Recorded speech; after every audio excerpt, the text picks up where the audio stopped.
Muy buenos días. Antes que nada, muchas gracias por estar aquí en este día tan complicado, en un periodo en el cual todavía no estamos en el pleno de nuestras actividades en las facultades de esta universidad. Entonces, doble agradecimiento por su generosidad y su esfuerzo de estar el día de hoy. El laboratorio Grupo Estudio de las Emociones y el proyecto Género, Emociones, Salud y Cuerpo, género, salud, Cuerpo, nunca me lo aprenderé, de la FES Iztacala. Estamos aquí con mucho gusto iniciando nuestras actividades sobre ciudad y emociones con la primera de nuestras invitadas, la doctora Denise Nachmanovich. Brindamos a la FES Iztacala, quien fue la institución, y a Oliva, la persona que inició todo este contacto con la doctora Denise Nachmanovich. Brindamos nuestro espacio, nuestro agradecimiento de este contacto y de este evento, que espero sea para todos, seguramente lo será, muy nutritivo, y iniciamos estas labores de interlocución y de encuentros de este año, del 2014, entre la FES Iztacala y el Laboratorio de Grupo Estudios de las Emociones con esta actividad. Pues buenos días a todos, la verdad que es un placer estar acá, ya en que será la tercera, cuarta ocasión que estamos compartiendo, y bueno, pues justamente es el inicio de un trabajo colaborativo con GEMEX y este seminario Cuerpo, Sexualidad y Emociones de la FES Iztacala. Y bueno, para mí es un placer invitar y presentar a la doctora Denise Nachmanovich, y voy a darles un breve semblanza de su currículum porque es muy extenso. Ella es epistemóloga, doctora por la Pontificia Universidad Católica de San Pablo, Brasil, profesora del doctorado interdisciplinario de Ciencias Sociales de la Universidad Nacional Entre Ríos, Argentina, exprofesora del doctorado en Arquitectura, Diseño y Urbanismo de la Universidad de Buenos Aires, profesora invitada en numerosas universidades de Argentina, España, Brasil, Chile, Uruguay, Perú, Colombia, República Dominicana y México. Ha publicado, entre otros libros, Mirar con otros ojos, Nuevos paradigmas en la ciencia y pensamiento complejo, Epistemología para principiantes, El juego de los vínculos, Subjetividad y lazo social, Figuras en mutación y Sujeto encarnado, Cuestiones para la investigación de lo cotidiano, La construcción colectiva de la experiencia, El mito de la objetividad, así como numerosos artículos en revistas nacionales e internacionales. Y bueno, es un gusto tener aquí a la doctora Nachmanovich, que es una especialista en esta teoría de la complejidad, y el día de hoy nos presenta la conferencia titulada Del espacio geométrico al habitar interactivo, una mirada desde los abordajes de la complejidad. Pues muchas gracias, Denise, por haber aceptado la invitación, y les comento la dinámica de la sesión de hoy. La doctora tendrá un espacio de 1 hora para exponer su conferencia, y posteriormente iniciaremos con una ronda de intercambio y colaboración de pensamiento. Gracias. Quisiera solamente, justamente en términos de la dinámica, el día de ayer estuvimos platicando con Denise de qué manera queríamos que todo esto fuera una nueva dinámica, una nueva manera de exponer ideas y de trabajar tanto en el laboratorio como en las ideas que se están dando en el programa de la FES. No es propiamente una conferencia como tal, estamos seguras de que la interlocución se basa en exponer algunas ideas y que realmente haya un debate, un intercambio. Por ello, quitándonos la idea de una conferencia y después preguntas, realmente ella va a exponer una serie de propuestas y vamos a iniciar entre todos una charla. Entonces es mucho más dinámica, y en eso les agradeceríamos y les pediríamos lo consideraran y intervengan cuantas veces quieran y participen lo más que puedan y quieran. Gracias.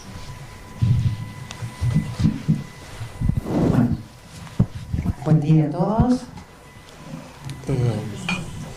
No sé si podremos bajar la luz para que se vea Sí. ¿Desde acá? Yo siempre estoy en la duda si voy a usar o no voy a usar el PowerPoint. porque el PowerPoint a veces ha generado una mecánica educativa más parecida al McDonald's, ¿no? El Fast Seminar, y tenés 4 ideas que son estas, te las vendo, comelas, y después no digo lo que hagan, porque mejor no hacerlo. Pero al mismo tiempo, a veces hay algunas cosas que resultan más fáciles para poder presentar. Ah, entonces, pues... ¿lo dejamos por aquí? ¿Sí? Yo sí. ¿Ahí? No. ¿No? Bueno, porque yo veo ahí. Ahí está. Voy a ver aquí, listo. Es que esta era una de las cosas que quería plantear. Esta idea de que hay un espacio exterior, ¿no? Y que nosotros, no sé, flotamos ahí en el espacio exterior, es absurda. Pero ese absurdo es la característica nuclear de la cultura en la que vivimos. Y no solo eso, sino que ha estructurado incluso eso que solemos llamar racionalidad. ¿Ahora anda bien? Y una de las cosas que supone es que uno solo piensa con su cabeza. Yo una vez había una actividad en el centro, un centro cultural muy importante en Buenos Aires, de pueblos originarios. Y colgaron un cartel magnífico en la puerta, dice: los blancos deben estar locos, creen que se piensa con la cabeza. Y para mí fue una gran enseñanza. Efectivamente estamos bastante locos. Nosotros pensamos en función de todos aquellos medios que nos configuran a nosotros mismos en la experiencia y que hacen posible algo. Yo en este momento estoy pensando, sí, con mi cabeza, pero no con mi cabeza, con todo mi cuerpo en interacción con ustedes que lo estoy mirando, pero también con esta computadora y eso que está allí, y los amigos que están grabando. No me da lo mismo una situación u otra. Y sea consciente o no de ello, configuran mi experiencia y también configuran la de ustedes en este intercambio.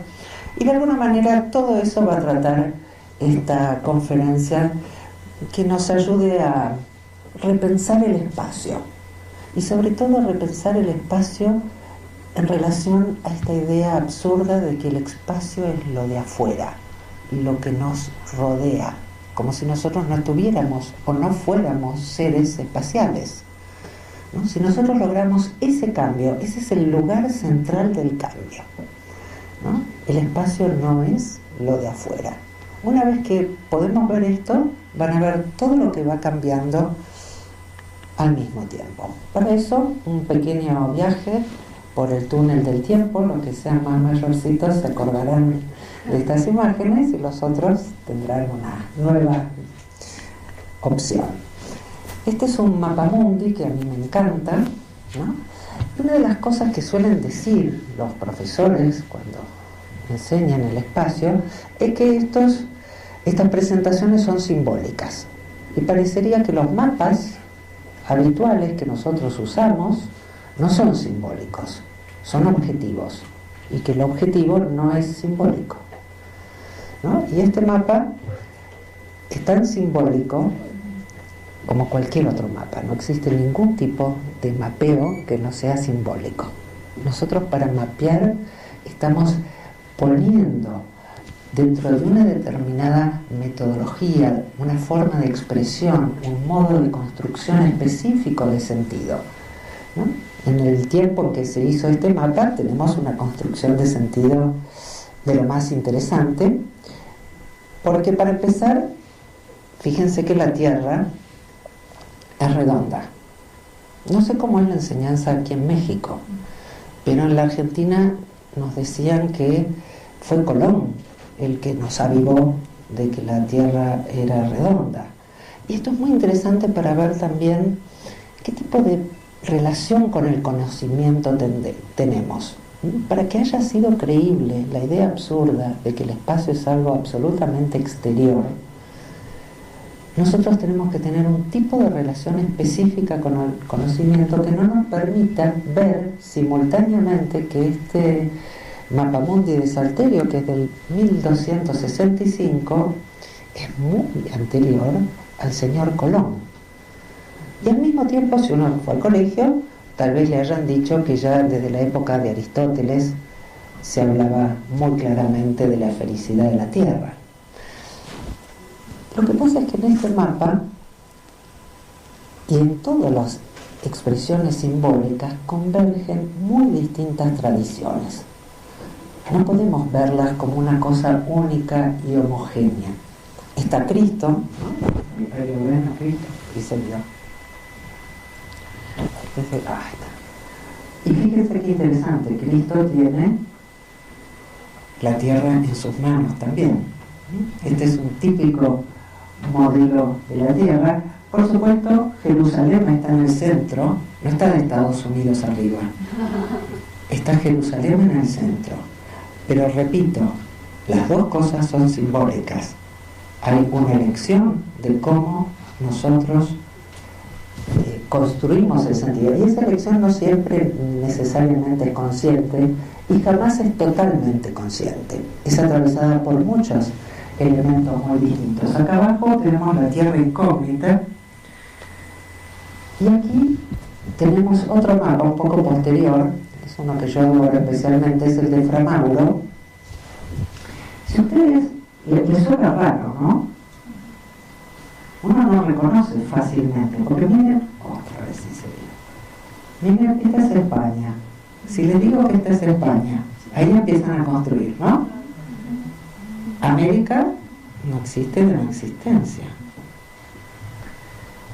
Aquí tenemos España, aquí tenemos África, aquí todo esto es Eurasia.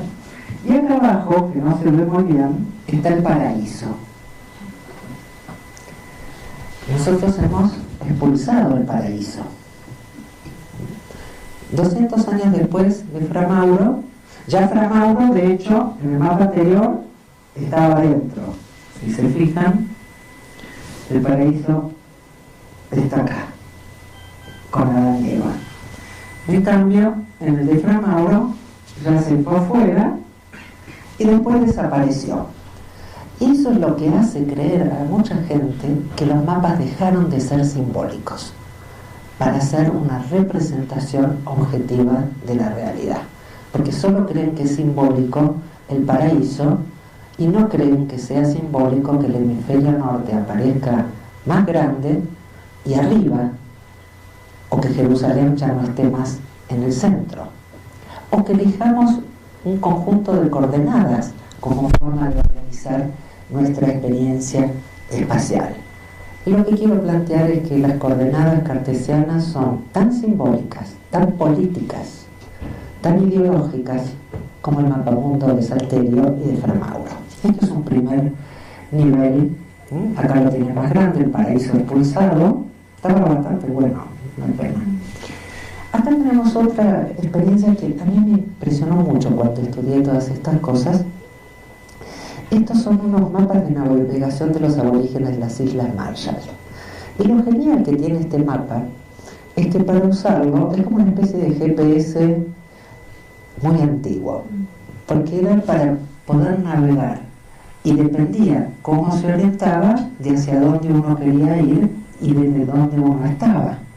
Así que podríamos decir que en cierto sentido algunas concepciones de lo que es el espacio hoy en día son más afines a los primitivos de las Islas Marshall que a los modernos cartesianos.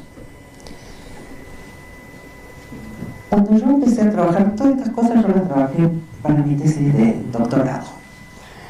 Y una de las cosas que a mí me sirve, y la comparto por eso, para pensar, es decir, si el espacio es una invención moderna, ¿qué había antes?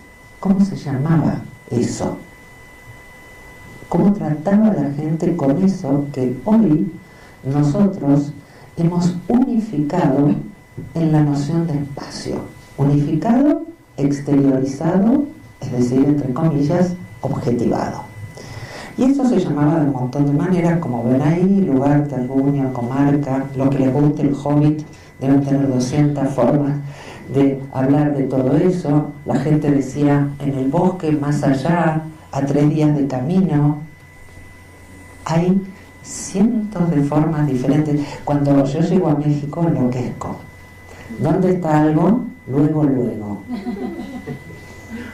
Nunca lo entendí, no lo digo de verdad. Digo, pero es un modo de organizar una experiencia que un argentino no tiene. O nosotros cuando vivimos en una ciudad cuadrada donde cada cuadra tiene 100 metros, entonces las cosas están a 1 cuadra, 2 cuadras, 3 cuadras, en casi todo el resto del mundo están a 2 minutos caminando o 15. Nuestras formas de referir a la espacialidad tienen que ver con nuestras formas de habitar, de vivir y de compartir eso que habitamos y vivimos. Y entonces creo que es interesante ver estos distintos paisajes. Uno sería, obviamente, es un paisaje de Van Gogh, y el otro es como lo hubiera visto Descartes, ¿no? Donde Descartes privilegia exclusivamente la geometría como aquello capaz de representar lo que verdaderamente existe. Y entonces le sacamos al espacio todas las cualidades materiales, sensibles y afectivas, para dejarlo exclusivamente ligado a su componente geométrica, que ha sido exaltada como la única y verdadera realidad dentro de la construcción cartesiana. Y es así que una sociedad que... Hay un libro muy lindo de Coiré que se llama Del mundo cerrado al universo infinito, ¿no? Sí, pero la infinitud les dio tanto miedo que enseguida la encerraron entre las grillas cartesianas. Nuestra cultura nunca soportó la infinitud. Y entonces cuadriculamos al mundo y tenemos estas representaciones que de verdad creemos que son objetivas y que representan mejor al mundo que el mapamundo de Salterio. Sencillamente porque nosotros estamos acostumbrados y utilizamos de ciertas maneras estas representaciones. Como yo soy mujer, no entiendo los mapas. Y en un momento me enteré porque hay un libro, de estos libros de los científicos cognitivos yanquis, que dice por qué las mujeres no entienden los mapas, que yo creí que eran chistes. Y yo lo vi en una librería de esas que podés mirar, porque tenía dibujitos, digo, para esperar para el cine, lo miraba un poquito, pero la verdad que en cierto sentido es un chiste. Pero en otros, de verdad es que efectivamente hay ciertos modos de construcción de la experiencia que es diferente. Y yo los mapas los tenía como objetos escolares. Para mí el mapa era una cosa que se calcaba, a mí siempre me gustó dibujar. Y para eso servían los mapas. Cuando empecé a viajar con mi marido, me dice, bueno, yo voy manejando, vos usa el mapa. Y yo, el mapa va, lo pongo como leería esto, con las letras para arriba, no según a dónde voy. Me lo tuvo que enseñar, porque a mí nunca se me había ocurrido que un mapa tenía que orientarse según a dónde uno vaya y dónde uno está. Entonces nosotros nos damos cuenta de que esta objetividad en realidad es un protocolo que seguimos en función de un modo específico de relación en el que hemos sido educados. Modo específico que rinde su fruto, que es interesante, que es muy útil algunas veces y muy inútil otras veces. Porque en muchos casos, una calle de una ciudad montañosa, muchos mapas, uno no sabe cómo seguirlos y se encuentra dando vueltas, porque la calle da vueltas. En este sentido, la operación de la modernidad tiene dos aspectos que van juntos y que es imprescindible ver conjuntamente. Se cuadricula el mundo porque se cuadricula la experiencia. Es nuestra forma de estandarizar y organizar la experiencia la que da como resultado un mundo cuadriculado. Y por supuesto esto se logra inventando la idea de que el observador está separado de lo observado. Y se olvida, por ejemplo, algo tan precioso que tiene el lenguaje, que yo para ver a alguien tengo que hacer contacto visual, el aspecto táctil, que hace esto que yo decía de lo material, lo sensorial, lo interactivo, lo afectivo, son todos términos que tenemos que recuperar conjuntamente. Ese aspecto se pierde cuando yo imagino ser un observador distanciado. Ningún observador es distanciado. Por supuesto, ella está más cerca que ella en mi observación, pero para poder verlas tengo que hacer inevitablemente contacto visual. Y entonces la metáfora central de esto que estoy llamando modernidad, para llamarlo de alguna manera, es una metáfora mecanicista, y realmente la cámara oscura jugó un papel muy importante en la construcción de la idea del espacio exterior, ¿no? Ahí lo tienen al David, no sé si lo reconocen, pero es el David, ahí está. Y entonces el David está afuera y la imagen está dentro. Y con este mismo modelo creamos la realidad exterior y el conocimiento como copia isomórfica de esa presunta realidad exterior. Como si no hubiera nada, acá solamente nos ponen unas líneas, pero la luz no es un conjunto de líneas. La luz es energía interactiva. La luz es al mismo tiempo material. La luz, por más que yo pueda ver la trayectoria de los rayos, yo solo veo la trayectoria de los rayos si hay materias sobre las cuales los rayos inciden, si no, no veo la trayectoria de los rayos. Y esta metáfora nos va llevando de aquí a la cámara fotográfica y de allí al ojo humano. Y terminamos convirtiendo la visión humana en un fenómeno mecánico. No hay tal cosa. Voy a nombrar solo un experimento, después de mis artículos que están todos en mi página para que se los puedan bajar si les dan ganas, van a encontrar un montón. Este es uno que cita Kuhn en las revoluciones científicas, y es de Vigo Wood, que lo que hicieron fue ponerle unos anteojos que invierten completamente la imagen visual a una gente, pobre gente por otra parte. Y obviamente para empezar se sintieron descompuestos, mareados, con lo cual además vemos que la visión no es un proceso que ocurre en la mente que está vaya a saber dónde, sino algo que ocurre en el cuerpo que está aquí, y si cambia mi visión se descompone mi estómago. Y entonces esta gente al rato, ¿qué ocurrió? Empezó a reorganizar su experiencia y a la semana veían todo perfectamente bien con los anteojos inversores, solo que si se sacaban los anteojos veían todo al revés. Con lo cual nosotros podemos ver que la experiencia visual, dice uno de mis grandes maestros, von Förster, vemos con las piernas. Si esa gente no le hubieran permitido caminar, no hubiera podido reorganizar su experiencia espacial, porque es los pies apoyando en la tierra lo que ayuda a organizar cómo debe verse el mundo, y en ese caminar nuevamente uno puede, todo este tipo de cosas. La gente que hay muchos nuevos trabajos muy lindos sobre el espacio de gente que ha trabajado con astronautas en función de precisamente lo que es la construcción de la espacialidad en distintos modos de existencia, por ejemplo sin gravedad. Vamos a hacer ahora un pequeño experimento. ¿Están listos para un experimento? Digo por si están dormidos un poco, siempre me gusta despertarlos. Este es el experimento, es un experimento de atención. Los que lo conozcan haganlo igual, total no van a perder mucho. Hay dos equipos y estos dos equipos se están pasando una pelota. Un equipo tiene una camiseta, ¿se dice camiseta? Camiseta blanca, y el otro una camiseta negra, y hay que contar los pases de pelota solo del equipo blanco, ¿sí?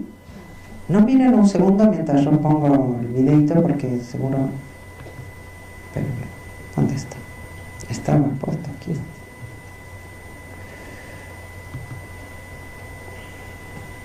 Espérenme un segundo.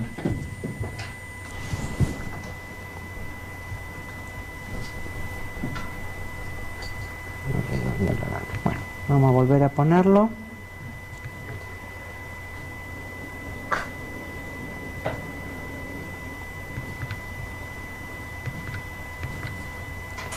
¿Qué mal? Donde dice experimento para ahí. Sí, ¿dónde está? Ahí, en la parte de abajo, donde Ah. está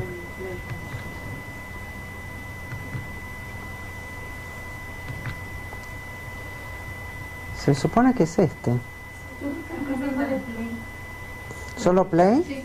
Bueno, ¿están listos? A ver. El reproductor de Windows siempre tiene problemas para reproducir los archivos.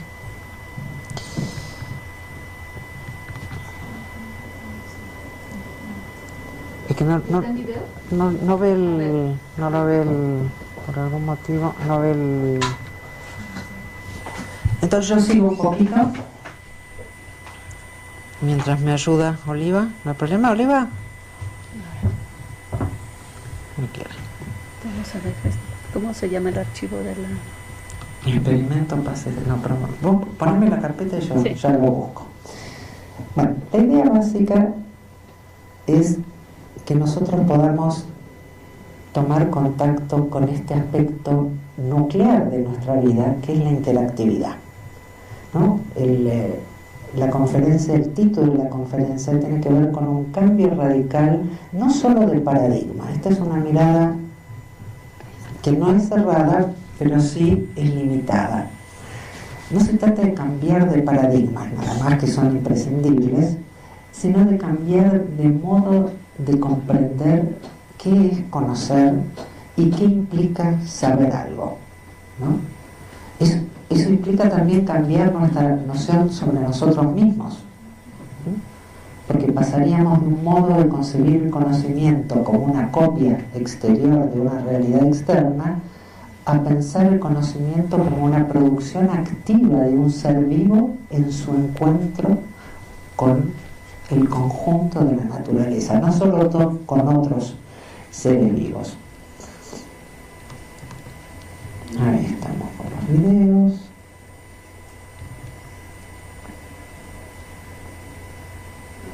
Está abajo.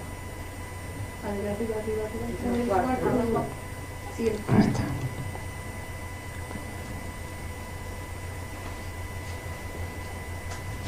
No miren, ¿eh? No miren, porque es muy importante hacerlo bien. ¿Están preparados?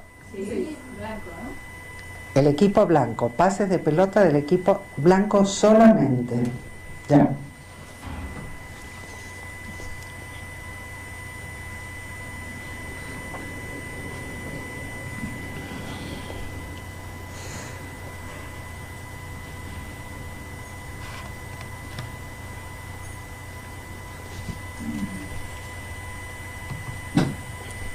Ya está. ¿Cuántos? 13. Bueno. ¿Quiénes vieron algo raro? ¿Yo ya la conocían? ¿No? ¿Ninguno? ¿Cuántos vieron algo raro? 4, 5, 6. No llega a la mitad, ¿sí? Para que todos vean lo raro, lo pasamos de vuelta. Sí, estaban haciendo pases. Y eran más de 12. Y de 3, creo que son 15. Pero mírenlo ahora. No.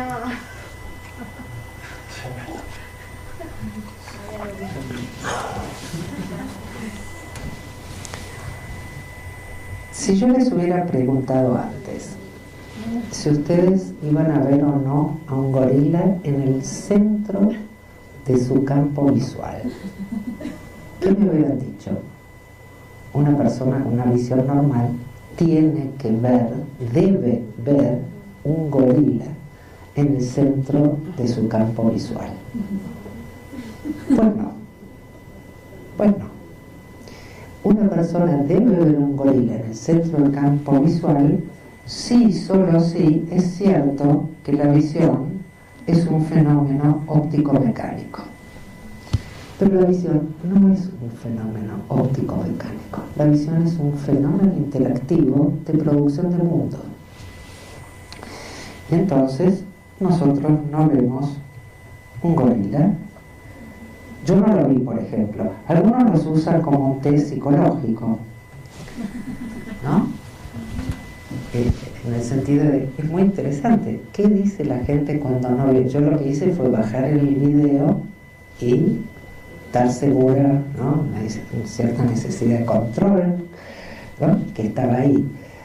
Mi yerno no lo vio tampoco y dijo, nadie ve el gorila, porque si estás contando los pases no ves el gorila. Y esto nos ayuda a ver varias cosas. Efectivamente, si estás contando los pases, es probable, no es definitivo, que no veas al gorila. Algunos lo vieron, pero muchos no. Y esto hace ver el aspecto interactivo, pero también nos hace ver hasta qué punto lo que nosotros llamamos visión está en correlación con nuestro modo de relación con el mundo. No solo desde lo visual, desde la historia de aprendizajes de observación. Hay un video precioso de Herzog que les muestra a unos campesinos un ojo grande de este tamaño, ¿no? Y le dice, ¿qué ven? Y nadie ve un ojo, ¿no? Yo digo un ojo porque yo veo un ojo, pero no es que hay un ojo, hay un dibujo de un ojo. Y luego cuando les preguntaban, ¿no ven un ojo? Decían, no hay ojos de ese tamaño. Hay una experiencia en la que todos hemos sido adiestrados, y no digo educados, digo adiestrados, porque somos seres vivos, y hay un proceso de adiestramiento que va configurando lo posible y lo imposible de nuestra visión, como de todos los demás modos de percibir, y que es culturalmente mediada. No existe algo que sea la visión biológica y la visión cultural. Solo hay una visión culturalmente mediada porque el ser vivo siempre está viviendo el intercambio con el mundo. Y esto es tan válido para los seres humanos como para los monos. Un mono que se cría en la ciudad no ve, ¿no? A los animales del zoológico, se los largan, no saben hacer nada en la naturaleza otra, porque las dos son naturalezas. Entonces, la idea central que quiero compartir es que eso que llamamos espacio, que es un modo determinado de experiencia espacial, fue siendo configurado a partir de una unificación geométrica de ciertos elementos. Acá tenemos un cuadro de Duccio, acá en Giotto ya la unificación va ampliándose, Lorenzetti. ¿Y dónde nació esta idea de la geometría? Acá vamos más atrás en el tiempo. Esta idea de la geometría, que es tan fuerte en nuestra cultura, ¿se acuerdan que Platón había puesto en el frontispicio de su escuela que no entre aquí el que no sabe geometría? Platón se hizo una pregunta, que si ustedes pueden mirarla con mis ojos o imaginarse que son chinos o cualquier otra cosa, o aztecas, es una pregunta de lo más loca. Y es que a él me molestaba mucho que los planetas, ¿no? Si uno sale todos los días a ver el cielo, va a ver que la gran mayoría de las estrellas se ubican en el mismo lugar, siempre en relación unas con otras. Pero hay algunas locas que andan moviéndose medio erráticamente. Esas locas las llamamos planetas, que en griego quiere decir astro errante. Y no solo se movían, sino que se movían haciendo este tipo de trayectorias que a Platón le parecieron asquerosas. Y entonces Platón pidió a sus estudiosos que construyeran alguna teoría que permitiera explicar esa observación en función exclusivamente de movimientos circulares, que era lo que le parecía que concordaba con la perfección de los astros. Y Eudoxo lo hizo.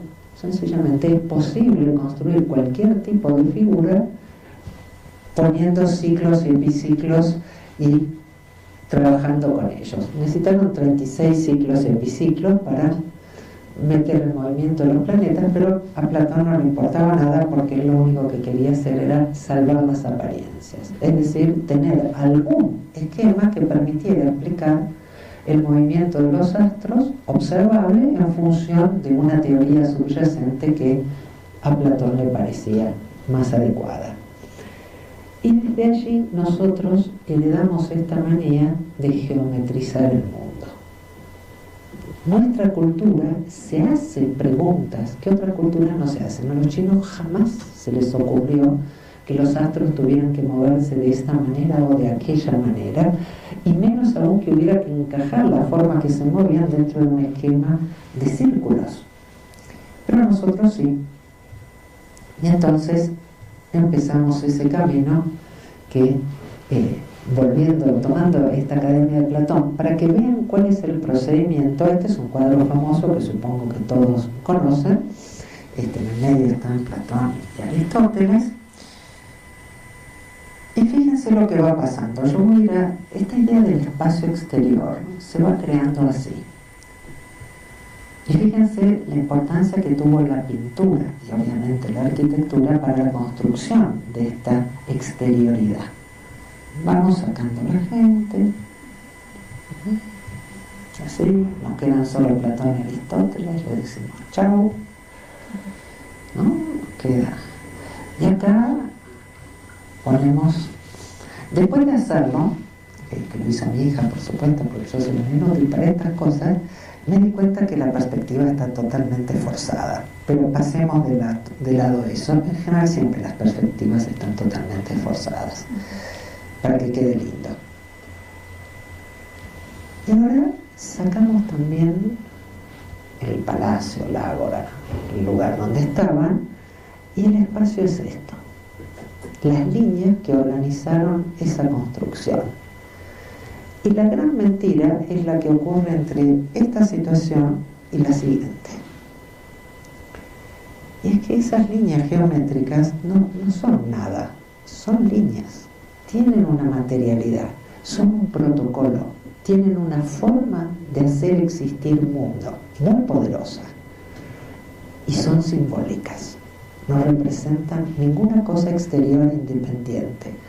Hacen posible este camino. Ellas hacen posible este camino. No es que el espacio es así, es que ellas constituyen nuestra mirada para organizar el espacio de esta manera. ¿No? Podemos ir para adelante y para atrás. Entonces, uno de los aspectos cruciales es darnos cuenta que la unificación del espacio es el producto de la unificación del punto de vista, al mismo tiempo que sacamos de la escena a quien tiene un punto de vista, es decir, el sujeto, para dejar en la escena solamente aquello que fue visto, sin ver hasta qué punto eso visto ha sido construido, ¿no? Si nosotros hiciéramos dos grupos, los que vieron el orangután y los que no lo vieron, son dos universos distintos y podrían llegar a matarse. Y uno diría que el otro está psicótico y el otro diría lo mismo del frente. Y esto es lo que hace nuestra cultura, imponer su punto de vista como el único punto de vista, y eso se llama objetividad. Y sobre eso Maturana dijo, creo que todo lo que hace falta decir, y es que la objetividad es una petición de obediencia.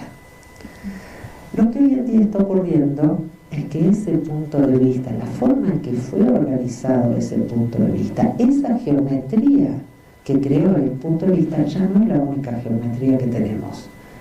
Y hoy estamos permanentemente construyendo, produciendo y viviendo con otras geometrías, con otros puntos de vista, y no sabemos qué hacer, porque lo que no tenemos es la posibilidad de ver simultáneamente que cualquier experiencia que tengamos del mundo está en relación a cómo nos relacionamos nosotros con ese mundo. Es decir, que no hay un mundo allí afuera, sino un mundo que va siendo configurado en la experiencia. Este me gusta, así que me parece interesante la idea de la distancia geométrica, ¿no? Nosotros, de verdad, la gente cree que hay una distancia, ¿no? Que la distancia es algo exterior, y han separado la distancia del propio caminar, salvo los poetas como Machado, que bien se dio cuenta que se hace camino al andar, ¿no? Ya sea en una autopista o en el campo. Lo que llamamos camino es lo que ocurre al caminar. Y lo que nosotros, para volver a pensar el espacio, necesitamos recuperar es esta acción, este verbo. Por eso el habitar. Pero para pensar el habitar, porque ya en arquitectura hace tiempo que hay muchos de distintos lugares que hablan del habitar, pero todavía siguen manteniendo la estética dicotómica, porque siguen creyendo en que los seres humanos somos algo especial, y esto es un punto de vista antropomórfico y es muy limitado, porque este habitar es siempre un cohabitar. Nadie habita el mundo solo. Nosotros habitamos el mundo con nuestros semejantes, pero también con nuestros diferentes, con otros de todo tipo. Nosotros habitamos con una cierta temperatura exterior, habitamos con una materialidad. No es lo mismo estar nadando en la piscina. Yo cuando voy a la piscina me alegro mucho porque soy mucho menos gorda que cuando estoy afuera, ¿no? Y no es que uno es gordo o es flaco. Uno pesa una cosa distinta aquí y en la luna, algo que ya sabía Newton, pero olvidamos. Y entonces, esta idea de que hay una distancia separada del recorrer es la gran invención de la modernidad. Para que esa invención haya sido creíble, lo que hay que hacer es normatizar la experiencia, es decir, que todo el mundo recorra el mismo camino, y entonces es obvio que hay una distancia, la que exige ese recorrido. Pero si resulta que yo recorro distintos caminos, hay distintas distancias. Esto es Praga, entonces si uno va por aquí, cruza el puente, es una cosa, pero si uno va por aquí, esto es todo montaña, es otra cosa. Y en Praga no es alto como en México. Yo cuando acá cada metro a mi cuerpo le cuesta 3 metros,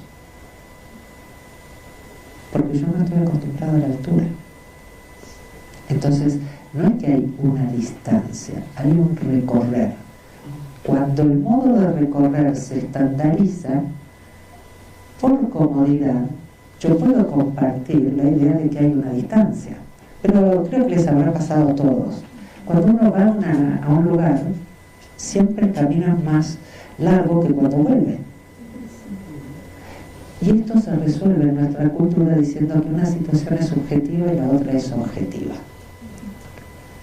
Ninguna es objetiva y ninguna es subjetiva, porque yo no logro sacarme la subjetividad a la ida y me la pongo de vuelta cuando vuelvo. No sé, por ahí ustedes saben, me enseñan, pero yo no conocía a nadie que pudiera. Todas las situaciones ocurren en la interacción. Y es este vocabulario y esta conversación de la interactividad que nosotros tenemos que recuperar. En este sentido, el mundo académico está bastante mal, porque el mundo académico es el que ha generado y sostiene y valida el modelo estandarizado de construcción de sentido. Con lo cual, por eso yo decía, no se trata solo de un cambio de paradigma. Nosotros necesitamos cambiar también los modos de producir, compartir, expresar y construir el saber en nuestros colectivos. Algo que ya, sobre todo si uno ha llegado alto en la jerarquía, una cosa es decirlo y otra cosa es hacerlo. Porque cuando cambiamos todos estos modos, cambian las relaciones de poder saber al interior de nuestras comunidades. Estos son muy lindos, pero creo que ya dije mucho de lo que está aquí. Entonces, ¿cuáles serían los grandes ausentes de ese mundo estandarizado, engrillado dentro del universo moderno? Los grandes ausentes son el observador, es decir, nosotros mismos como seres vivos, afectivos, activos, las conexiones que se generan en el mundo, las mediaciones, como toda producción está siempre mediada por el conjunto de participantes activos que la configuran, y las transformaciones, porque el modelo moderno solo puede construir una sola mirada esencial. Entonces van a quedarse afuera todas las transformaciones.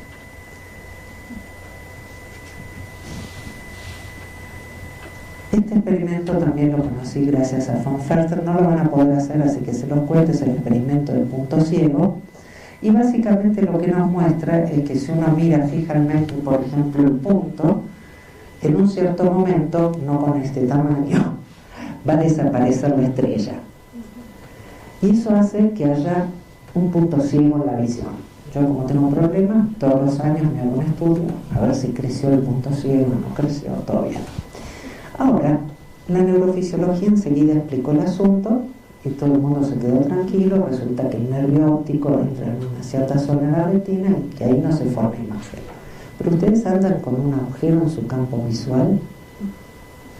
No, eso a los neurofisiólogos no les interesó. Pero von Förster sí. ¿Por qué? Porque von Förster encontró algo mucho más interesante que el punto ciego. Él encontró que somos ciegos a nuestra ceguera. Y somos ciegos a nuestra ceguera por suerte, porque no estamos fijos, ni quietos, ni estandarizados. Porque estamos activos y nos movemos en el mundo e interactuamos de muchas maneras. Y entonces completamos, configuramos un mundo de experiencia que nos parece en nuestra experiencia completo, pero que no puede ser completo en sí. Es completo en función de nuestra forma de, ¿no? Habitar la experiencia es estar allí presente en la experiencia para ver hasta qué punto este mundo que se me presenta en la experiencia está siendo configurada por mi propia actividad en ella. Y si nosotros entramos a esto, a esta perspectiva, yo hablo de una ética y una estética del conocimiento, no solo de un cambio de paradigma. Para mí la complejidad es ante todo una ética y una estética. Entonces lo que necesitamos es no solo nuevos paradigmas, que también son muy útiles, sino sobre todo nuevas formas de cartografiar, nuevas formas de expresar nuestro saber y de construir sentidos. Quiero compartir dos cositas más antes, porque me interesa mucho más a mí, por lo menos, la parte de la conversación que mi propia exposición.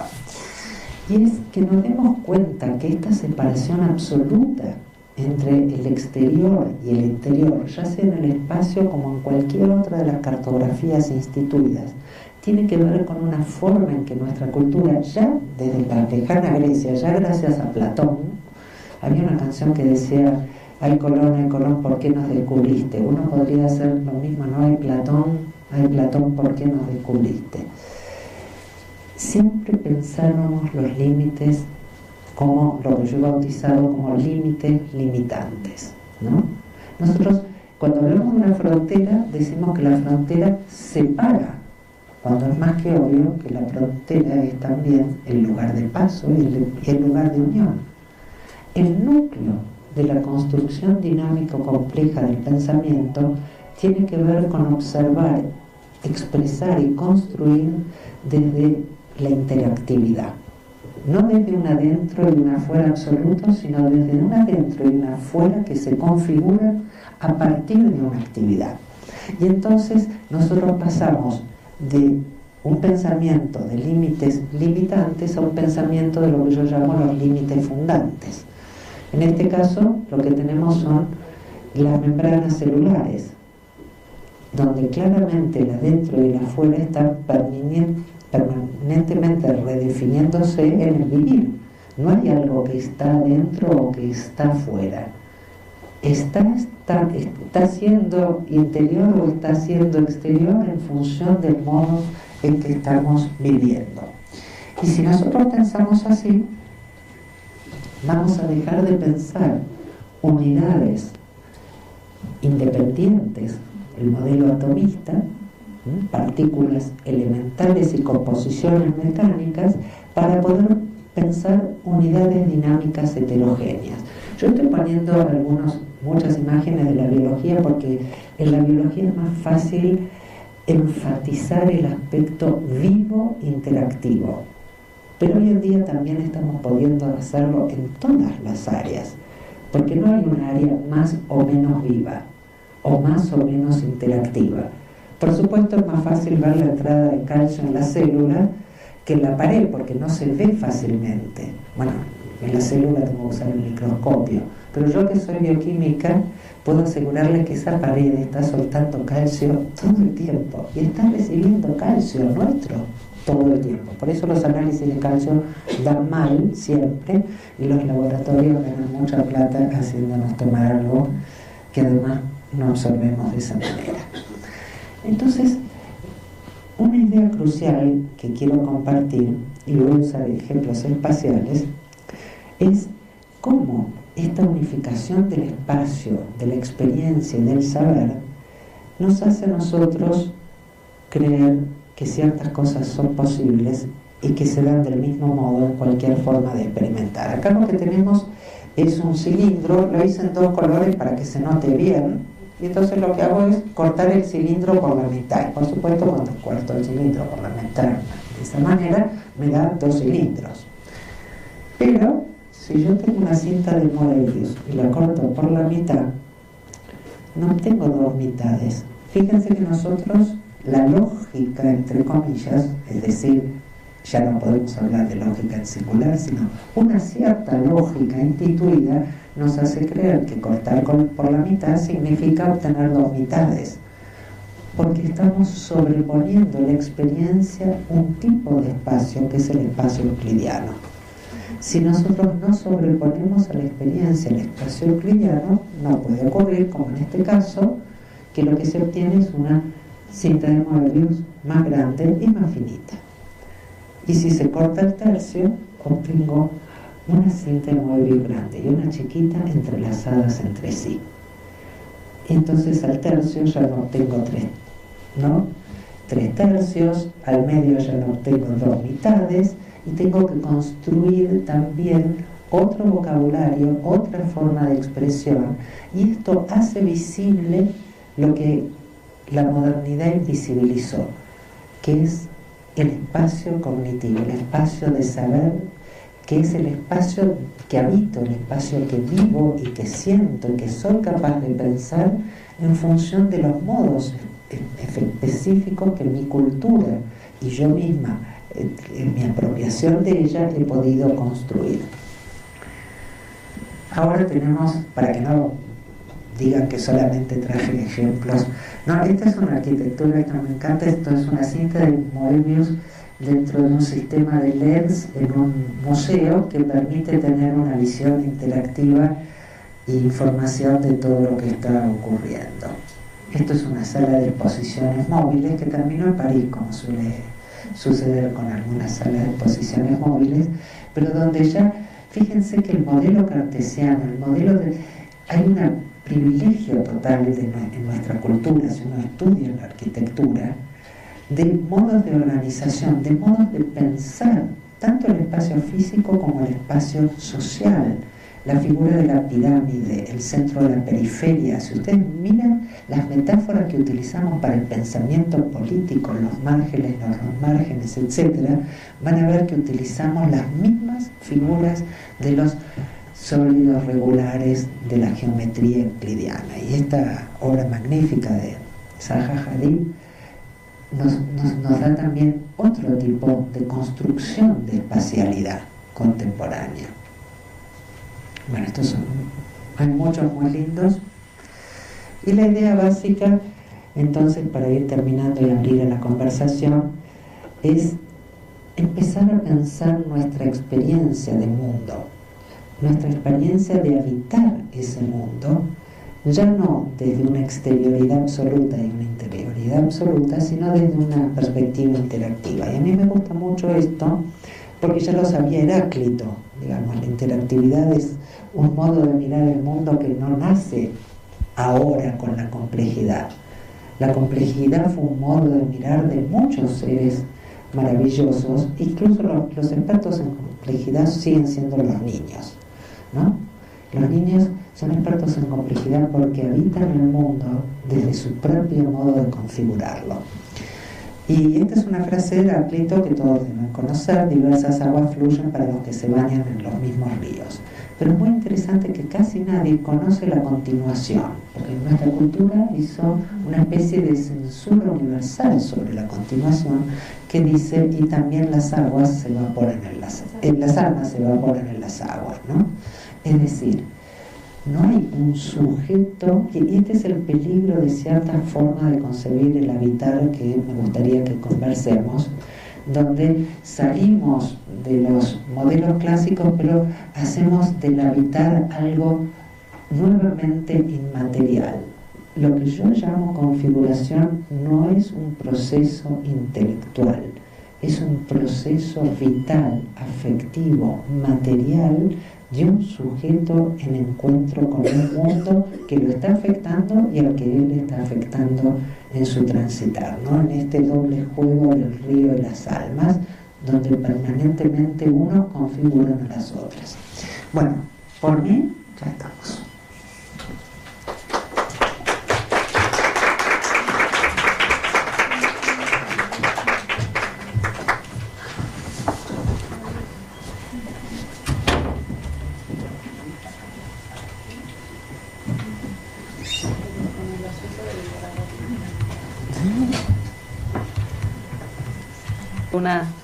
Un diálogo y discusión. Yo, como vengo en esta ocasión, me salió la parte de la psicóloga, ¿no? Soy un híbrido. Y yo pensaba en la relación entre la geometría y la experiencia yoica. ¿Cómo afecta la geometría a la experiencia yoica? Por otro lado, también pensaba en la relación entre este espacio geométrico y la experiencia y el habitar.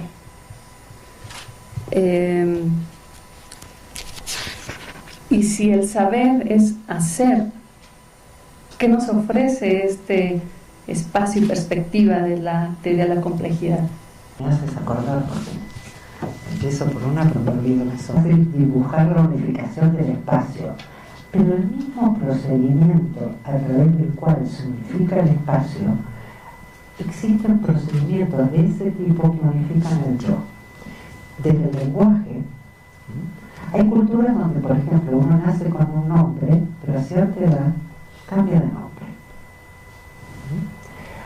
O uno se reconoce la multiplicidad. Los poetas son uno de los primeros expertos. Pessoa lo dijo mejor que nadie. Mi gusto dice: soy una multiplicidad que arroja una sola sombra.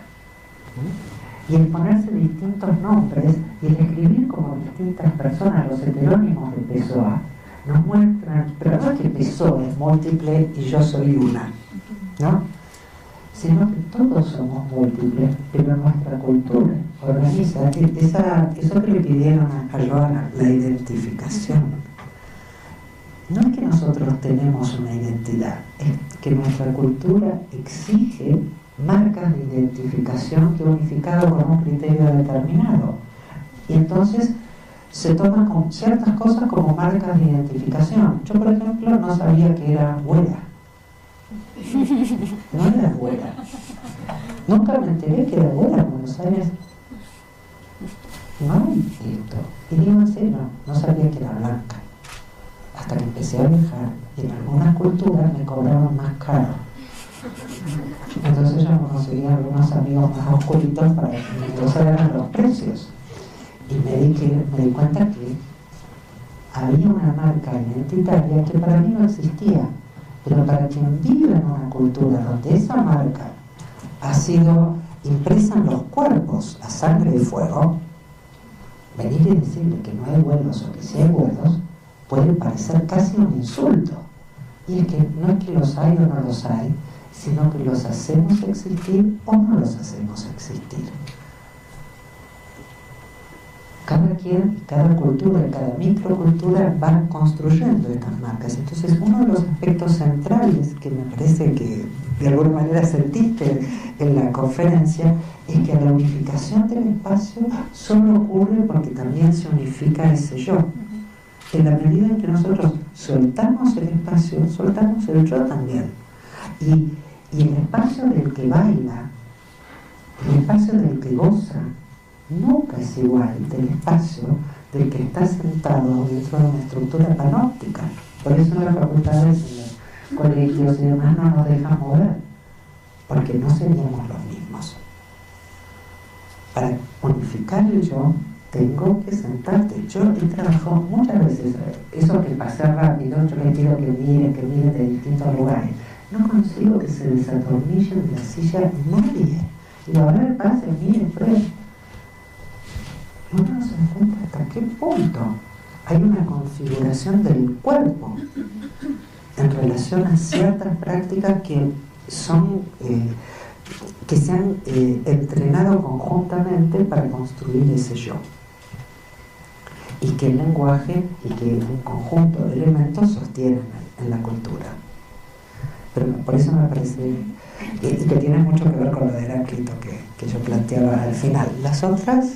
Bueno, voy a plantear una que es absolutamente opuesto a lo que has dicho de esta noción de la geografía y el espacio como algo interna.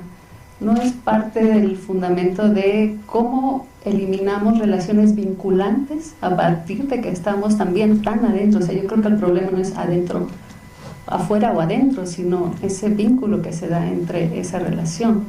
Complejidad. Como complejo, una cosa que es importante distinguir entre complejo y complicado. Una célula es compleja, no es complicada, porque hay una dinámica de producción permanente.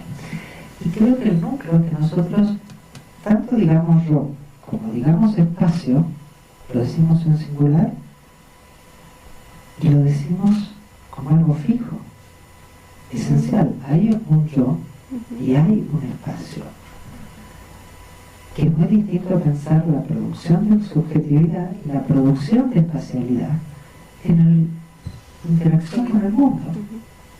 En cada momento se produce subjetividad y se produce mundo en ese encuentro. Y es algo que ocurre en un gerundio, ¿no? Cuando uno toma clases de escritura, lo primero que te dicen es no uses el gerundio.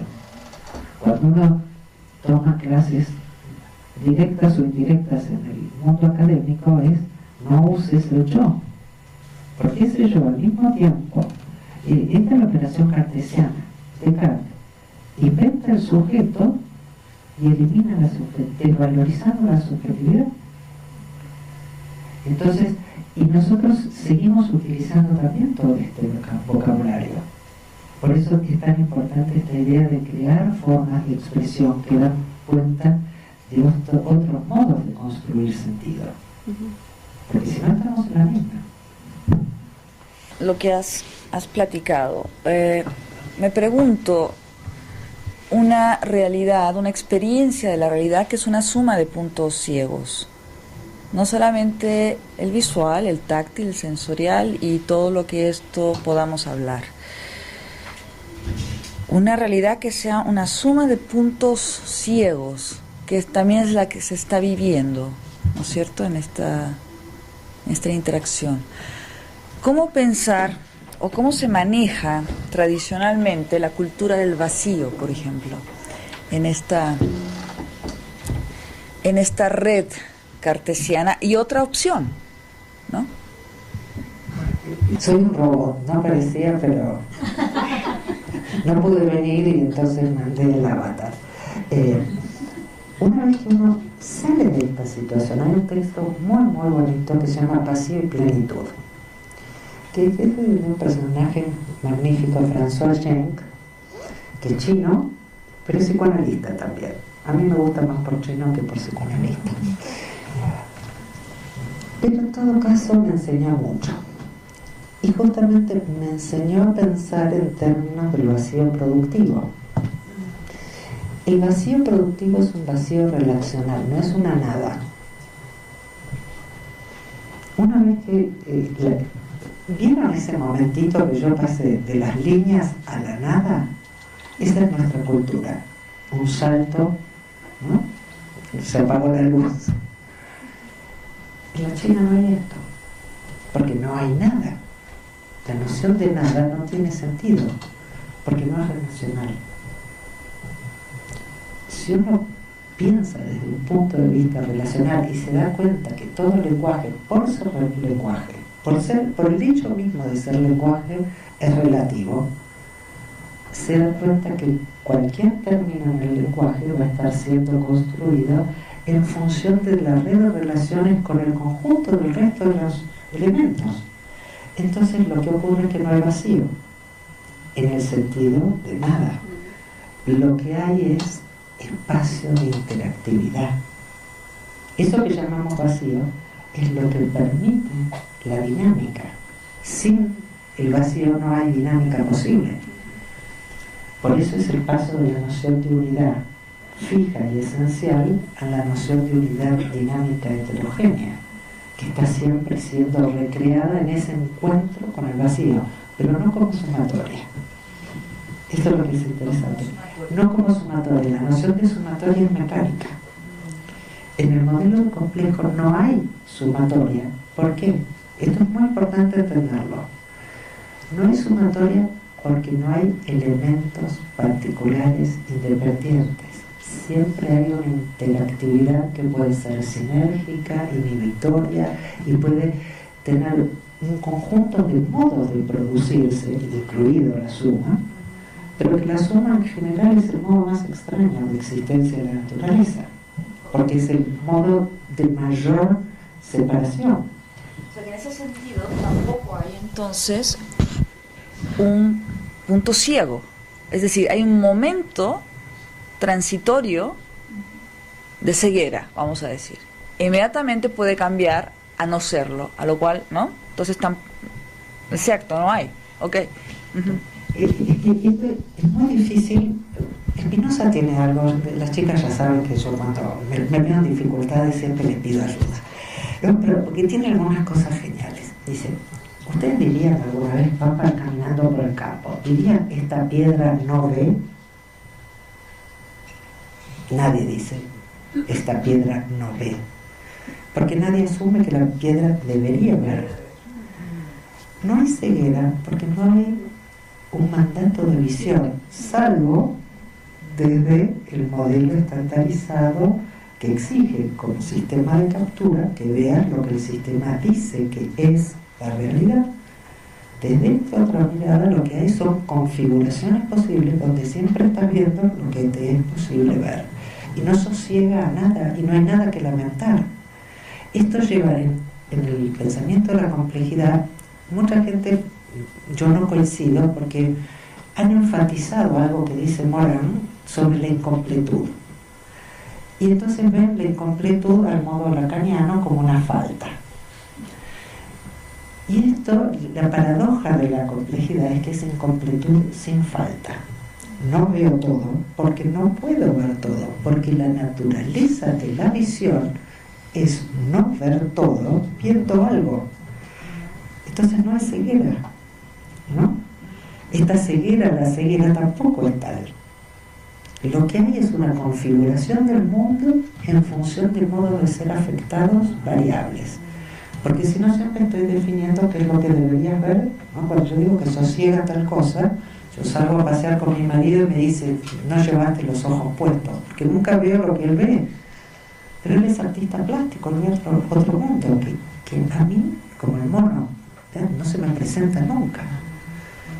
El problema es que este modo moderno de construcción de sentido es un modo que se ha planteado a sí mismo como universal y como siendo capaz de representar. Fíjense la palabra, representar.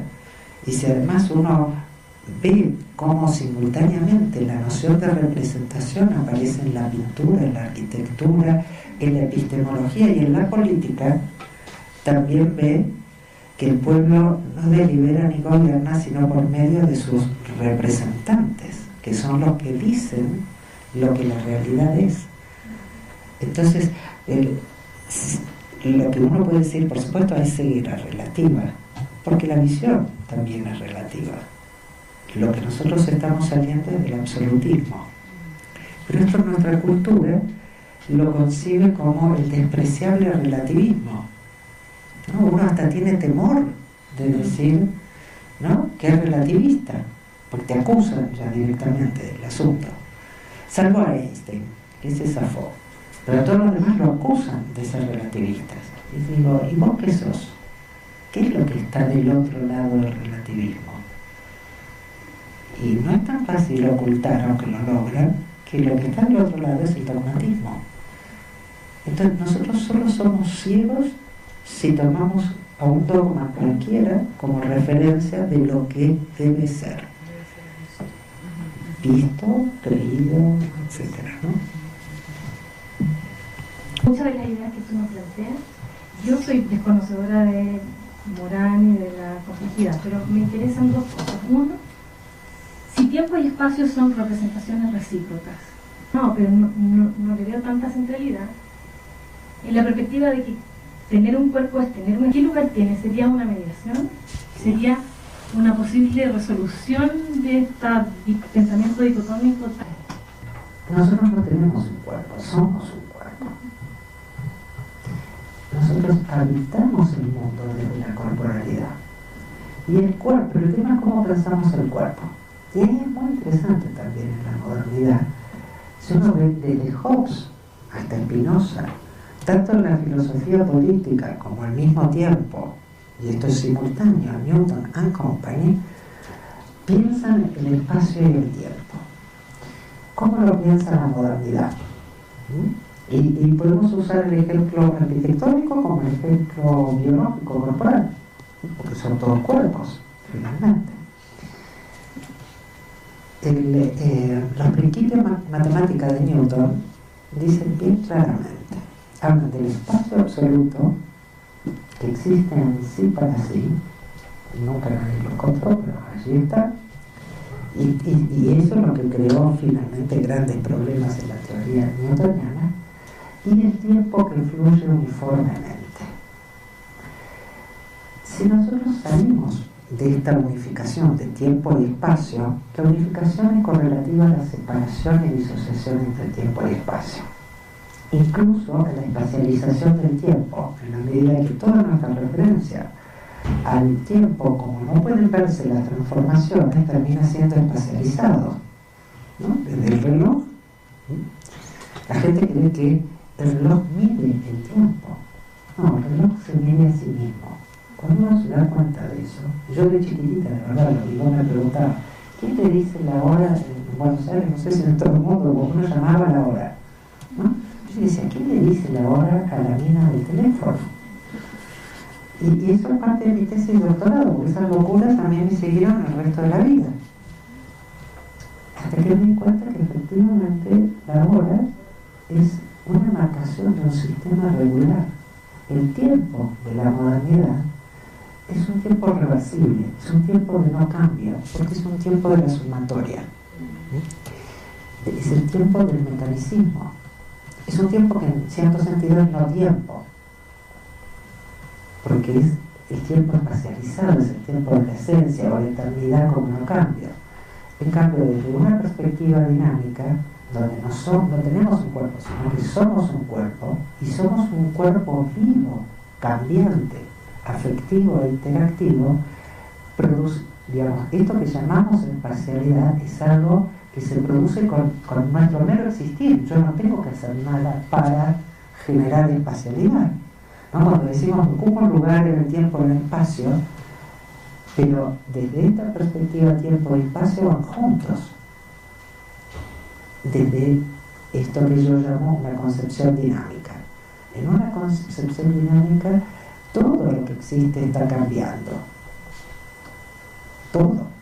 Entonces la espacialidad no es una cosa fija, externa, igual a sí misma en toda la eternidad, sino que es un proceso de producción, al modo heraclitiano, de permanente cambio, del cual nosotros somos afectados y podemos configurar de diversas maneras. De hecho, cada cultura configura el tiempo de otras maneras. Y una cosa interesante en la contemporaneidad es que, Internet mediante, todos estamos exigidos a configuraciones de tiempo-espacio que antes no teníamos. Entonces aparece un quiebre de esa unificación y otros modos de tratar con ella. Pero la gran dificultad creo que está dada en que para nosotros poder tratar la experiencia de esta manera implica también tratarnos a nosotros mismos de otra manera, ¿no? Y romper esta idea de que para nosotros tener una vida plena tenemos que tener una identidad fija, ¿no? Este es un núcleo central. Uno puede tener muchas vidas plenas porque uno no tiene una sola vida, porque es un ser interactivo y es un ser complejo que incluye muchos modos de existencia simultáneos. Incluso yo escribí un artículo que está ahí en la página también, que se llama El tiempo a las temporalidades. Porque no hay un tiempo, porque no hay un solo modo de ocurrir de los procesos. Hay muchos ritmos distintos. Cada tipo de ritmo marca su propia temporalidad. Por eso es distinto el tiempo de ir que el tiempo de venir. No subjetivamente, sino interactivamente. Es diferente, porque construye el mundo de otra manera, ¿no? Y no es lo mismo, hoy me reía, ella vino por un camino y ella vino por otro. No es lo mismo, porque el camino hace, el caminar hace el camino, y el ritmo hace el espacio. Pero fíjate qué diferente es esta vuelta, donde el ritmo hace el espacio. Y en cierto sentido, el cuadro este de Matisse algo de esto tiene.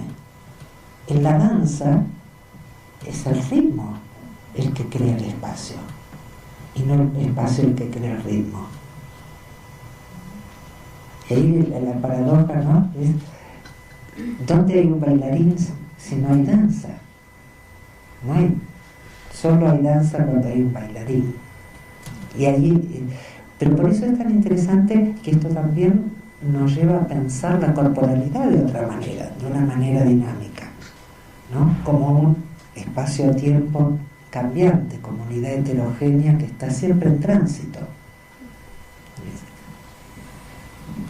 A mí me ha parecido muy interesante tu charla y no es fácil como captar todos los elementos e ideas que acá nos dejas, que abren pues muchos temas, ¿no? Pero siguiendo en este orden de ideas, mi pregunta es como más de orden metodológico, en el sentido de que tú hablabas de la construcción de la espacialidad en distintos modos de existencia, digamos que poniendo en el centro la corporalidad como una corporalidad que no es fija, que es interactiva y que hace o construye espacio en un constante devenir, ¿no?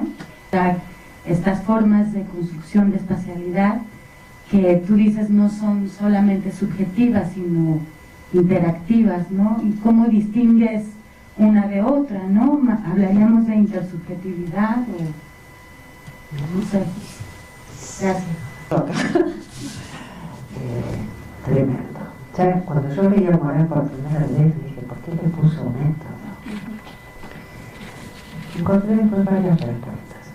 Para empezar, que los franceses usan método y metodología de una manera inversa como la usamos habitualmente en el castellano, donde lo más rígido para nosotros es el método y las metodologías son abiertas, para ellos es al revés. Pero Morán, incluso es interesante, lo único que dice en castellano en toda su obra es que él toma el término método al modo de Machado, como camino que se hace andar, porque método quiere decir camino. Entonces, un pensamiento dinámico exige metodologías dinámicas. Sino, ¿qué relación tenemos nosotros con el mundo en el que estamos pensando? Y acá en el mundo académico esta es una gran dificultad. La gran mayoría de la gente, no toda por suerte y no siempre es así, trabaja y estudia e investiga solamente para publicar. Y esto genera preguntas, metodologías, objetivos y cosas que tienen que ver con lo que se pregunta a alguien cuyo único objetivo es publicar. Pero hay otra gente que no lo hace y entonces o que no quiere hacerlo, o que si bien lo está haciendo también quiere hacer otra cosa, porque pasan muchas cosas de estas. Entonces, ¿qué estrategias de integración y qué modos de producción de sentido vamos configurando? Y ahí está el aspecto político, ¿no? Que se ha sustraído, porque nosotros nos dicen que tenemos que hacer esto porque esto es lo correcto, aplicar la metodología X, Y, Z.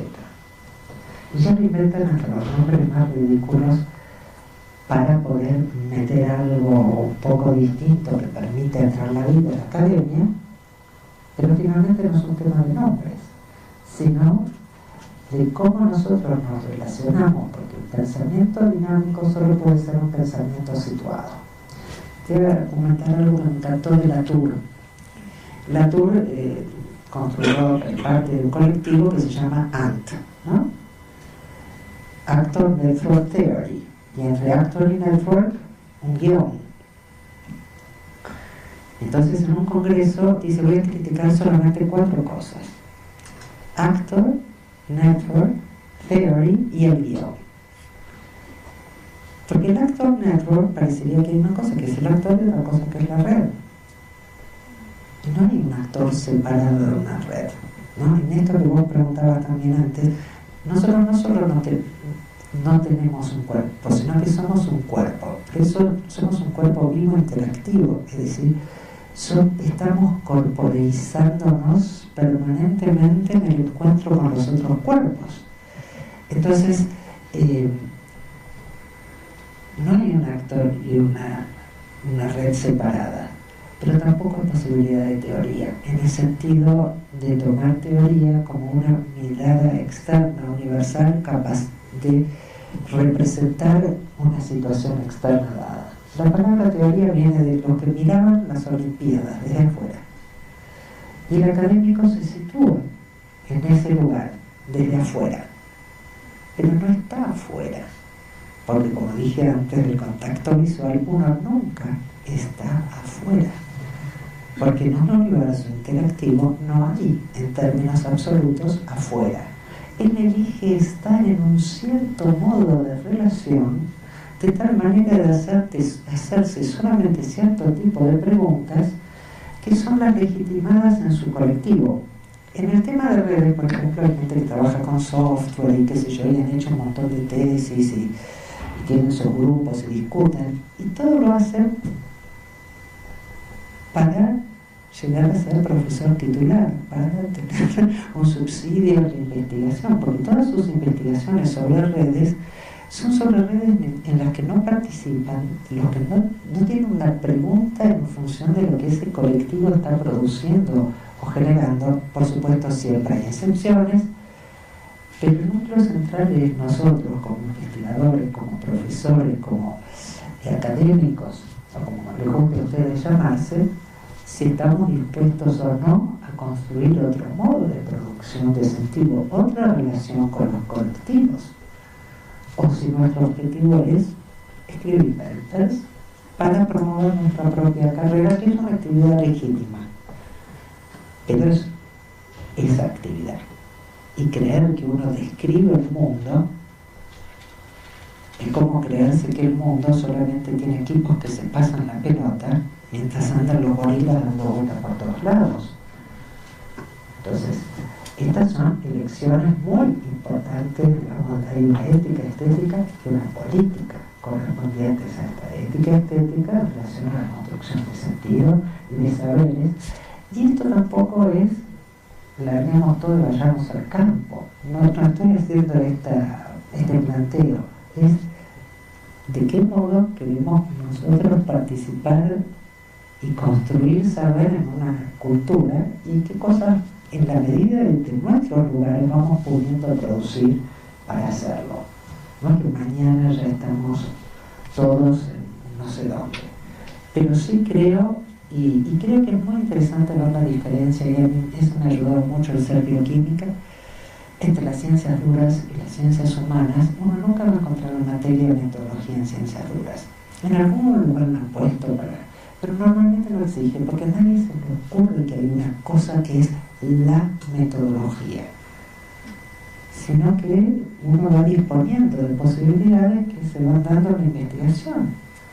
La metodología es un chaleco de fuerza que el sistema ha construido dentro de las humanidades para exigir este distanciamiento y estas preguntas alejadas del colectivo, y que inclusive, digamos, hubo muchas oposiciones, investigación, acción, etcétera, pero siempre manteniendo un lugar de la construcción de teoría como el lugar que le corresponde al académico, al investigador, etcétera. Yo creo que el repensar la relación teoría-praxis como uno de los puntos cruciales del modelo de dominación en el que nosotros vivimos, y en participar en la construcción de colectivos capaces de hacer prácticas pensadas y pensamientos de las prácticas, es uno de los desafíos ético-políticos del pensamiento dinámico, que si no va a ser un nuevo discurso, nada más, ¿no? La nueva materia de pensamiento dinámico. Pero de hecho, la propia organización social está exigiendo este tipo de cuestiones, y ocurran aquí adentro o no, están ocurriendo en el colectivo, y eso es interesante. El tema es cómo nosotros nos acoplamos. Coloquio en Guadalajara, ¿no? Con Oliva, y bueno, ahí tuve la oportunidad de conocerte en primer lugar. Y bueno, como mencionaba Edith hace un momento, bueno, para mí también es como una presentación muy sugerente, ¿no? Bueno, de por sí, bueno, en general el pensamiento complejo, ¿no? El que he tenido como cierta aproximación hasta el momento, y bueno, de alguna manera lo que tú planteas, pues también, no sé, pues me abre muchos cuestionamientos, y bueno, pensaba que igual no tendría la necesidad de hacer ningún comentario, pero porque me quedo reflexionando muchas cosas, ¿no? O sea, más bien es una propuesta que me plantea muchas cosas para reflexionar en lo personal, ¿no? Porque pensaba, bueno, en esta cuestión de cómo hacer planteamientos como investigadores, bueno, pienso que primero está bien en postura existencial, vivencial, ¿no? O sea, digamos, ¿cómo puedo yo incorporar estos elementos a mi vida, ¿no? O sea, porque es una postura existencial completamente distinta, ¿no? Y bueno, yo he tenido aproximaciones con el pensamiento de la complejidad, bueno, desde hace tiempo, pero me doy cuenta de que no ha llegado a transformarme realmente, ¿no? O sea, cuando yo me aproximo a mis problemas de investigación, bueno, yo soy antropóloga, psicóloga, no en ciencias sociales, me doy cuenta de que tampoco los he podido integrar a tal grado que yo pueda plantear, bueno, aproximarme de otra manera, ¿no? Como tú planteas, ético, político, ¿no? O sea, que realmente permita transformarte como individuo, ¿no? Y también en tu quehacer, pues, como científico social o estas cuestiones, ¿no? Y bueno, mi pregunta sería en relación a esta cuestión que planteabas de la representación, ¿no? Bueno, yo entiendo que de alguna manera esta noción de representación es incompatible con la perspectiva de la complejidad. Entonces, bueno, que es un elemento que ha sido fundamental, al menos en ciertas perspectivas, y bueno, desde la filosofía y también desde la psicología, la antropología, ¿no? Las ciencias sociales, han habido desarrollos relacionados con esta noción de representación, ¿no? Entonces mi pregunta sería, ¿cuál es la contraparte de esa representación, ¿no? Un poco retomando, bueno, acabas de plantear, ¿cuál es la contraparte, ¿no? ¿Cuál sería la contraparte de esa representación? No sé si sería, pues este elemento de la interactividad que tú has estado planteando, ¿no? Es lo que me queda de pregunta. Gracias. Bueno, muchas veces, sí, cuando contesto rápido, contesto más bien que es interesante hablar de configuración y ya no de representación. Pero la verdad que es mucho más interesante hablar de configurar que de configuración, porque configuración ya te lo deja, ¿no? Fijo. Hay un configurar. Y en este dilema que tú dices, en relación a tu propia práctica, yo he tenido la suerte de que Greenpeace está muy preocupadísimo por la extinción del puma. Y resulta que los mapuches comen, los pumas comen el ganado que comen los mapuches. Y a los mapuches, que tienen una relación con la naturaleza, a mi gusto, mucho más de cuidado, de respeto, de comprensión de nuestra pertenencia mutua a este universo que nos, en la que estamos embebidos y en el que convivimos, pues si le comen su ganador lo matan. Y entonces Greenpeace con sus luchas tiene acción en el Estado que logra la protección del puma, pero deja desvalido, esa es la mirada ecologista de la modernidad, de la que Greenpeace en muchas de sus acciones es un ejemplo perfecto.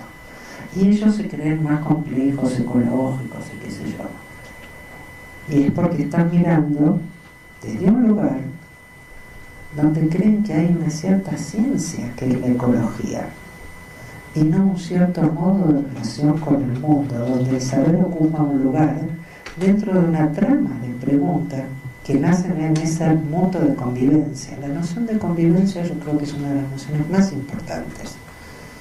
Y yo me pude hacer estas preguntas sobre los mapuches y sus formas de vida porque estuve en relación con estos colectivos, pero no me hubiera dado cuenta nunca, sino porque el discurso ecologista, si uno solo mira eso, no está mal.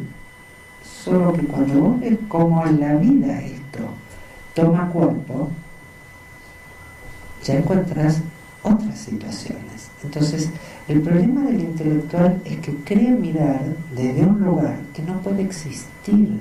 Entonces no sabe desde dónde mira. Para saber desde dónde miramos, tenemos que tener un encuentro con el mundo en función de cosas que realmente nosotros nos preguntamos como preguntas legítimas de nuestra propia vida, que no es individual, es siempre singular, entramada con el colectivo. Fíjate cómo se nos cuela por todos lados esto. Pero supongamos, no sé, tú eres joven, así que es posible que tengas niños pequeños o quieras tener niños y tienes un salario y uno hace su vida con todas estas cosas. Y tenemos que empezar a ver de qué manera las vamos cambiando, porque también son nuestras formas de vida. El problema es que siempre en nuestro mundo académico todo se hace porque debe ser así, porque hay una razón que estipula esto. Hay café, pueden ir conversando entre ustedes, galletas y romper la estructura panóptica.